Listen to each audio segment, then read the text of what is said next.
सुप्रभात प्रिय विद्यार्थियों। आशा है कि इन कोरोना जैसी विषम परिस्थितियों से जूझते हुए भी आप सब अपने अपने घरों में स्वस्थ एवं प्रसन्न होंगे। मैं आपका हिंदी अध्यापक देव कुमार आचार्य हिंदी वसंत से पाठ 6 रक्त और हमारा शरीर लेकर उपस्थित हूँ। इस पाठ के लेखक यतीश अग्रवाल हैं। ये दिल्ली के सफदरजंग अस्पताल में वरिष्ठ चिकित्सक हैं। इन्हें 6 अगस्त 1915 ईस्वी में विज्ञान भूषण सम्मान मिला। इन्होंने हिंदी अंग्रेजी में लगभग 47 पुस्तकें लिख दी हैं। इनका जन्म 20 जून 1959 ईस्वी में उत्तर प्रदेश के बरेली ज़िले में हुआ है। ये अभी भी जीवित हैं। आज का इनका पाठ है रक्त और हमारा शरीर। हमारे शरीर में खून की क्या आवश्यकता है, क्या महत्ता है। इस पाठ में खून हमारे लिए कितना महत्वपूर्ण है, ये सारी जानकारियाँ बताई गई हैं।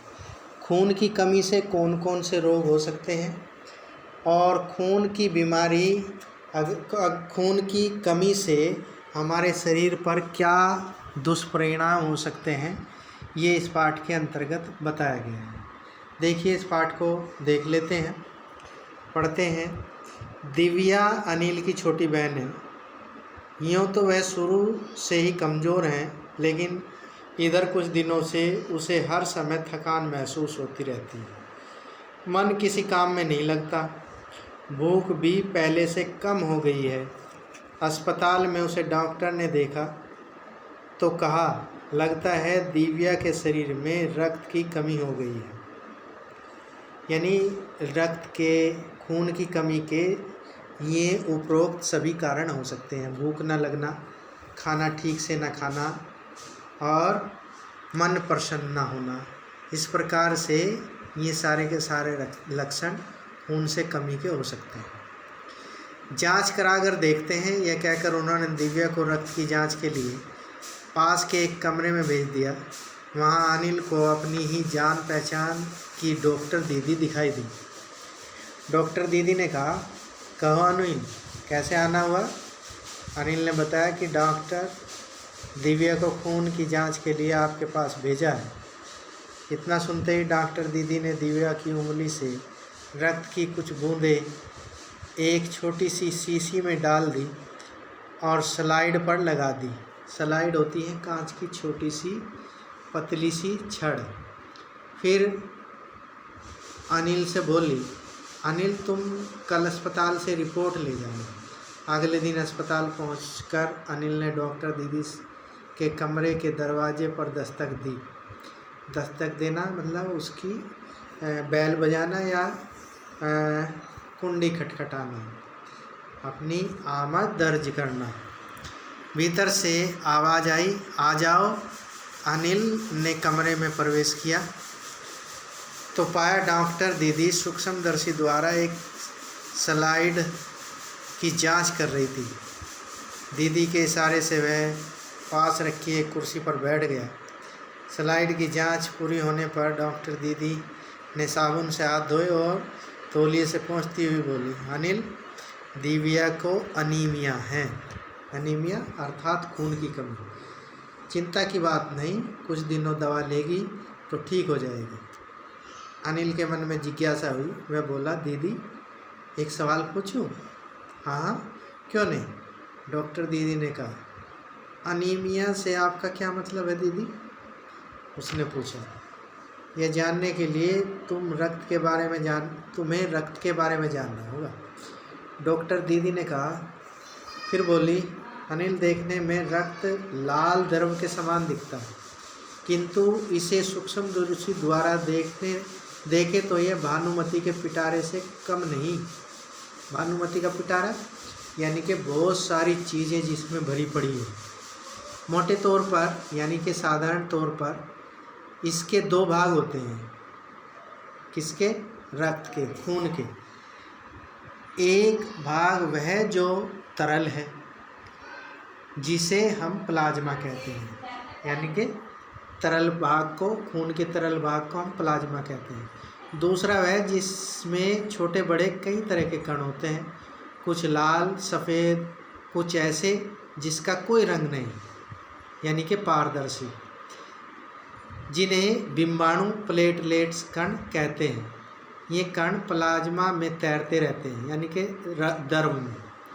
इतना कहकर डॉक्टर दीदी ने सूक्ष्मदर्शी के नीचे एक स्लाइड लगाई, उसे फोकस किया और बोली, देखो अनिल, सूक्ष्मदर्शी द्वारा कण तुम्हें दिखाई दे रहे हैं, ये लाल रक्त कण हैं। स्लाइड देख लो। देख, मानो आश्चर्य से उछल पड़ा। कौन? जिसको स्लाइड दिखाई गई थी, दिव्या का भैया अनिल। ठीक है। रक्त की एक बूंद में इतने सारे कण, इसकी तो वह कल्पना भी नहीं कर सकता था। वह बोला, इन्हें देख तो ऐसा लग रहा है कि बहुत छोटी छोटी बालूशाही रख दी हो। हाँ, दीदी बोली, लाल कण बनावट में बालूशाही की तरह होते हैं। ये चित्र दिखाई दे रहा है आपको। ठीक इसी प्रकार से अंदर का हिस्सा, बीच का हिस्सा अंदर की ओर, और जो आसपास के हिस्से हैं वो उभरे हुए होते हैं। ठीक बालूशाही जैसा नमूना होता है रक्त के लाल कणों का, मानो बहुत सी छोटी छोटी बालूशाही रख दी हो। हाँ, दीदी बोली, लाल कण बनावट में बालूशाही की तरह ही होते हैं, गोल और दोनों तरफ से अवतल, यानी कि बीच में से दबे हुए। रक्त की एक छोटी बूंद में इनकी संख्या लाखों में होती है। यदि हम 1 मिलीमीटर रक्त लें तो उसमें हमें 40 से 55 लाख कण मिलते हैं। इनके कारण ही हमें रक्त लाल रंग का नज़र आता है। ये कण शरीर के लिए दिन रात काम करते हैं। सांस लेने पर साफ हवा से जो ऑक्सीजन तुम प्राप्त करते हो, उसे शरीर के हर हिस्से में पहुंचाने का काम इन कणों का ही होता है। किन कणों का? लाल रक्त कणों का। इनका जीवन लगभग 4 महीने होता है। 4 महीने होते होते ये नष्ट हो जाते हैं, लेकिन एक साथ नहीं, धीरे धीरे, कुछ आज, कुछ कल, कुछ उनसे अगले दिन, तब तो कुछ ही महीनों में ये ख़त्म हो जाते होंगे, अनिल ने कहा। यह सुनकर डॉक्टर दीदी मुस्कुराई और बोली, नहीं, ऐसा नहीं होता। शरीर में हर समय नए कण बनते रहते हैं जो नष्ट कणों का स्थान ले लेते हैं। हड्डियों के बीच के भाग, मज्जा में ऐसे बहुत ही कारखाने होते हैं जो रक्त कणों के निर्माण कार्य में लगे रहते हैं। यानी कि रक्त के हड्डी के बीच का जो गूदा होता है वो इन कणों का निर्माण करता रहता है। और किन के द्वारा करता रहता है? इसके लिए कारखानों को प्रोटीन, लौह तत्व और विटामिन रूपी कच्चे माल की ज़रूरत होती है। यानी कि शरीर को लौह तत्वों से भरे हुए खाने की, प्रोटीन से भरे हुए खाने की और विटामिन से भरे खाने की आवश्यकता होती है। यह पौष्टिक आहार लेते हैं। हरी सब्जियां, फल, दूध, अंडा, मीट यानी गोश्त में ये तत्व उपयुक्त मात्रा में होते हैं। यदि कोई व्यक्ति उचित आहार ग्रहण नहीं करता तो इन कारखानों को आवश्यकता अनुसार कच्चा माल नहीं प्राप्त होता। यानी कि लाल रक्त कण जिन चीज़ों से बनते हैं वो चीज़ उपलब्ध शरीर नहीं करा पाता। नतीजा ये होता है कि रक्त कण बन नहीं पाते, रक्त में इनकी कमी हो जाती है। लाल कणों की इसी कमी को एनीमिया कहते हैं। तो क्या संतुलित आहार लेने मात्र से हम एनीमिया से बचे रह सकते हैं? अनिल ने सवाल किया। दीदी बोली, हाँ, यह कहना काफ़ी हद तक सही होगा। यूँ तो एनीमिया बहुत से कारणों से हो सकता है, किंतु हमारे देश में इसका सबसे बड़ा कारण पौष्टिक आहार की कमी है। इसके अलावा इस रोग का एक और बड़ा कारण है पेट में कीड़ों का हो जाना। ये कीड़े प्राय दूषित जल और खाद्य पदार्थों द्वारा हमारे शरीर में प्रवेश करते हैं। अतः इनसे बचने के लिए भोजन करने से पूर्व अच्छी तरह से हाथ धो लें और साफ पानी ही पिएं। और हाँ, अनिल एक किस्म के कीड़े भी हैं जिनके अंडे जमीन की ऊपरी सतह के ऊपर पाए जाते हैं। इन अंडों से उत्पन्न हुए लार्वे त्वचा के रास्ते शरीर में प्रवेश कर जाते हैं, आंतों में अपना घर बना लेते हैं। इनसे बचने का सहज उपाय है कि शौच के लिए हम शौचालय का ही उपयोग करें और इधर उधर नंगे पैर न घूमें। यानी नंगे पैर घूमें अगर हम, तो हमारे तलवों के पैरों से तलवों से होते हुए ये हमारे शरीर में प्रवेश कर सकते हैं। कौन? कीड़ों के लार्वा, और पेट में कीड़े हो सकते हैं। दीदी यह तो बहुत ही महत्वपूर्ण बात बताई आपने, अनिल बोला। वह पल भर सोच में डूबा रहा, फिर बोला, आपने बताया कि रक्त में सफ़ेद कण और बिंबाणु प्लेटलेट कण भी होते हैं, शरीर में उनका क्या काम है? दीदी बोली, सफ़ेद कण वास्तव में हमारे शरीर के वीर सिपाही हैं। जब रोगाणु शरीर पर धावा बोलने की कोशिश करते हैं तो सफ़ेद कण उनसे डटकर मुकाबला करते हैं और जहाँ तक संभव हो पाता है रोगाणुओं को भीतर घर नहीं करने देते। बस संक्षेप में यूँ मान लो कि बहुत से रोगों से हमारी रक्षा करते हैं ये। कौन? सफ़ेद रक्त कण। और बिंबाणुओं का काम है चोट लगने पर रक्त जमाव क्रिया में मदद करना। यानी कि अगर चोट लग जाए शरीर में तो ये बिंबाणु हमारे शरीर से रक्त को बहने से रोकते हैं। रक्त में लाल भाग प्लाज्मा में जब विशेष किस्म की प्रोटीन होती है जो रक्त वाहिका की खटी पटी दीवार में मकड़ी के जाले के समान एक जाला बुन देती है। बिंबाणु इस जाले से चिपक जाते हैं और इस तरह दीवार में आई दरार भर जाती है जिससे रक्त बाहर निकलना बंद हो जाता है। इसका क्या मतलब है कि जब हमारे शरीर में खून बहना शुरू होता है तो तेज़ गति से खून में जो हमारे ये बिंबाणु होते हैं ये उस खून को बहने से रोकने की क्रिया शुरू कर देते हैं। और हम देखते हैं हवा लगने के कारण खून हमारा पहले से कुछ गाढ़ा मालूम होता है और वो खून जमा होने लगता है मकड़ी के जाले की तरह से, जिससे खून बहना रुक जाता है। अनिल बोला, दीदी लेकिन घाव गहरा हो तब तो खून बहता ही चला जाता है। हाँ, ऐसे समय में उस व्यक्ति को जल्दी से डॉक्टर के पास ले जाना चाहिए। ज़रूरत पड़ने पर ऐसी स्थिति से निपटने के लिए कुछ टाँके भी लगाने पड़ सकते हैं, किंतु डॉक्टर के पास पहुंचने तक के समय में चोट के स्थान पर कसकर एक साफ कपड़ा बांध देना चाहिए।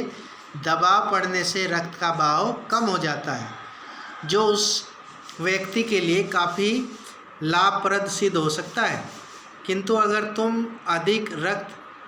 बहुत अधिक रक्त बह जाए तो उसे रक्त चढ़ाने की ज़रूरत भी पड़ सकती है, दीदी ने समझाते हुए कहा। अनिल ने कहा, क्या ऐसे समय में किसी भी व्यक्ति का खून काम आ सकता है? दीदी बोली, अनिल, हर व्यक्ति का रक्त एक सा नहीं रहता या एक सा नहीं होता। कुछ विशेष गुणों के आधार पर रक्त को 4 मुख्य वर्गों में बांटा गया है। ज़रूरतमंद व्यक्ति के रक्त समूह की जांच करने के बाद उसे उसी रक्त समूह का रक्त चढ़ाया जाता है, लेकिन ज़रूरत के समय यदि उस रक्त समूह का कोई व्यक्ति मिले ही नहीं, तब अनिल ने पूछा, ऐसी आपात स्थिति के लिए ही ब्लड बैंक बनाए जाते हैं। प्राय हर बड़े अस्पताल में एक इस तरह के बैंक होते हैं जहां सभी प्रकार के रक्त समूह का रक्त तैयार रखा जाता है, किंतु इन ब्लड बैंकों में रक्त का भंडार सुरक्षित रहे, इसके लिए आवश्यक है कि हम समय समय पर रक्तदान करते रहें। दीदी ने कहा, क्या मैं भी रक्तदान कर सकता हूँ? अनिल ने पूछा। नहीं, अभी तुम छोटे हो। 18 वर्ष से अधिक उम्र के स्वस्थ व्यक्ति ही रक्तदान कर सकते हैं। इस समय में उनसे लगभग 300 मिली एक समय में एक व्यक्ति से लगभग केवल 300 मिलीलीटर रक्त ही लिया जा सकता है। प्राय यह समझा जाता है कि रक्तदान करने से कमजोरी हो जाएगी, किंतु यह विचार बिल्कुल निराधार है। हमारा शरीर इतना रक्त तो कुछ ही दिनों में बना लेता है। वैसे भी शरीर में लगभग 5 लीटर खून होता है। इसमें से यदि कुछ रक्त किसी ज़रूरतमंद व्यक्ति के लिए जीवन दान बन जाए तो इससे बड़ी बात क्या होगी, दीदी समझाते हुए बोली। फिर तो बड़ा होने पर मैं नियमित रूप से रक्तदान किया करूँगा, अनिल ने कहा। शाबाश अनिल, डॉक्टर दीदी ने अनिल की पीठ ठोकते हुए कहा। यतीश अग्रवाल। ये था हमारा पाठ। इस पाठ के अंत में लिंक के माध्यम से आपको प्रश्न उत्तर भी करा दिए गए हैं और यहाँ तक का आपका ये छुट्टियों का होमवर्क हो गया है। इसको आपको फेयर नोटबुक में करना है।